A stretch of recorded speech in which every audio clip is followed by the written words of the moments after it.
चूंकि आप लोग जिम्मेदार साथी है जामा मस्जिद साहिबगंज का, और ये एक ऐतिहासिक मस्जिद है, मुगल कालीन मस्जिद है, तो आप लोग जल्द से जल्द उसका उम्मीद पोर्टल पे लोड करवा लेते, क्योंकि अभी तक के वहाँ का हो नहीं पाया है।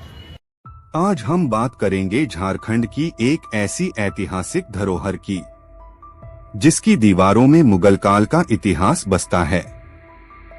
साहिबगंज की मुगलकालीन जामा मस्जिद। और इसी मस्जिद की वक्फ संपत्ति को सुरक्षित करने के लिए अब एक बड़ा कदम उठाया गया है। रांची के मेन रोड स्थित प्रधान कार्यालय में जमीयतुल मोमिनीन 84 झारखंड ने प्रेस कॉन्फ्रेंस कर यह घोषणा की कि राज्य भर में वक्फ जायदादों के रजिस्ट्रेशन के लिए अभियान शुरू किया जा रहा है। लेकिन इस पूरे अभियान का सबसे खास केंद्र है मुगलकालीन जामा मस्जिद साहिबगंज। यह वही मस्जिद है जो मुगलों के दौर में बनाई गई थी, जिसकी नक्काशी, मेहराबें और पत्थरों की दीवारें आज भी उस समय की शाही वास्तुकला की गवाही देती हैं।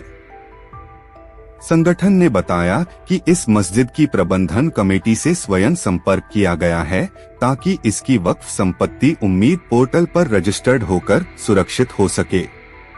वक्ताओं ने बताया कि उम्मीद पोर्टल पर वक्फ जायदाद का रजिस्ट्रेशन कराने का काम तेज गति से किया जाएगा। इसके लिए झारखंड की सभी रजिस्टर्ड वक्फ प्रबंधन कमेटियों से सीधा संपर्क स्थापित किया जा रहा है। संगठन के उपाध्यक्ष जबीउल्लाह ने बताया कि हर जिला की वक्फ कमेटी अपने जिले से ही रजिस्ट्रेशन करा सकती है। अगर किसी कमेटी को प्रक्रिया में किसी तरह की परेशानी होती है तो जमीयतुल मोमिनीन 84 की टीम पूरी मदद करेगी। जिसमें हम लोगों ने ये तय किया है कि जो भी हमारा प्रॉपर्टी है उसे हम वक्फ जिलावार निबंधित करवाएं। जो भी संपत्तियां हैं, जो भी प्रॉपर्टियां हैं, उसको हम लोग एक ये बना करके और गवर्नमेंट के यहाँ रजिस्ट्रेशन करा लें, उसको रजिस्टर्ड करा लें, ताकि उस पर इनकी जो निगाहें हैं वो ना पड़े। ऐसा है कि झारखंड में लगभग वक्फ की संपत्ति 5000 से ज्यादा है, लेकिन 151 वक्फ की प्रॉपर्टी वक्फ बोर्ड में रजिस्टर्ड प्रॉपर्टी है। और जिस तरह से केंद्र सरकार ने वक्फ एक्ट 2025 लाया, उसके बाद अभी उम्मीद पोर्टल पे उन्होंने कहा है कि जो भी इंडिया के वक्फ प्रॉपर्टी है वो उम्मीद पोर्टल में लोड कराया जाए, और इसके लिए कड़े गाइडलाइन भी जारी कर दिए हैं। और आपको मालूम होगा कि वक्फ की प्रॉपर्टी पे काफी लोगों की नजर है कि इसे किस तरह से छीना जाए, किस तरह से हड़पा जाए। तो एक मौका अभी जो दिया है केंद्र सरकार कि उम्मीद पोर्टल पे लोड करवाने के लिए, तो सभी वक्फ प्रॉपर्टी के प्रबंधन कमेटी को चाहिए कि समय रहते हुए वो वक्फ में रजिस्टर्ड करवा दे। अभी जो उम्मीद पोर्टल निकली हुई है वक्फ के प्रॉपर्टी को लोड करवाने के लिए, तो ये इसके बारे में तो आपको जानकारी होगी। तो चूंकि आप लोग जिम्मेदार साथी है जामा मस्जिद साहिबगंज का, और ये एक ऐतिहासिक मस्जिद है, मुगल कालीन मस्जिद है, तो आप लोग जल्द से जल्द उसका उम्मीद पोर्टल पे लोड करवा लेते, क्योंकि अभी तक के वहाँ का हो नहीं पाया है। तो ऐसा है ना कि अगर आप अपने जिला से इसको लोड करवा लेते हैं तो बेहतर है, और अगर नहीं करवा पाते हैं तो आप लोग आपस में बात कर लीजिए, और जिम्मेदार साथी आपके नूर साहब वगैरह हैं, चर्चा कर लीजिए, और रांची आइएगा तो हम लोग खुद लग करके साथ में लोड करवा देंगे उसको उम्मीद पोर्टल से। तो इस पे देख लीजिए, आप लोग आपस में मैनेजमेंट चर्चा करके जितना जल्द हो सके कर लीजिए, इसलिए कि 5 तारीख तक ही आखिरी डेट है, 5 दिसंबर, ये मालूम है ना।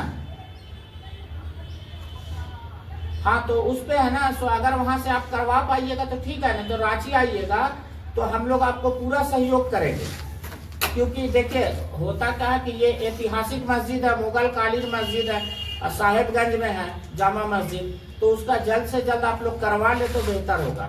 ठीक है ना, ठीक है, चलिए, अल्लाह हाफिज। हमें जैसा मालूमात है कि कुछ प्रॉपर्टी तो चढ़ चुकी है, कुछ चढ़ना बाकी है, तो उसके लिए हम लोग लगे हुए हैं और उम्मीद करते हैं कि हम लोग उसको चढ़ा के छोड़ेंगे। और साथ साथ में जमतुल मोमिन 84 के तरफ से झारखंड के पब्लिक से अपील करते हैं, जिनका भी मस्जिद की ज़मीन, ईदगाह की ज़मीन, कब्रिस्तान की ज़मीन, मज़ार की ज़मीन है, वो लोग 5 दिसंबर तक आगे बढ़ करके उम्मीद पोर्टल पर चाहे अपने ज़िले से हो चाहे वक्फ बोर्ड में आकर के चढ़वा लें, नहीं तो इसका अंजाम 5 दिसंबर के बाद बहुत ख़राब होगा।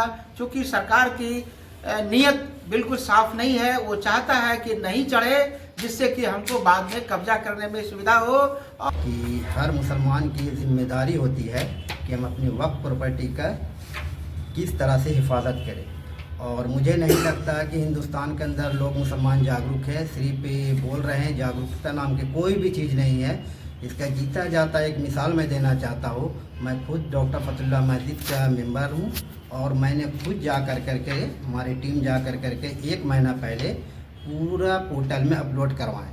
तकरीबन 4 से 5 घंटा हम लोग को वहाँ पे लगी, मगर अल्हम्दुलिल्लाह काम हुई। मगर ये चीज़ समझना है कि पूरे झारखंड में तीसरा नंबर हमारी डॉक्टर फतुल्ला मस्जिद की तीसरा नंबर थी जो पोर्टल में अपलोड हुई। अब इससे आप समझ सकते हैं कि हमारी जागरूकता कितनी धीमी है। और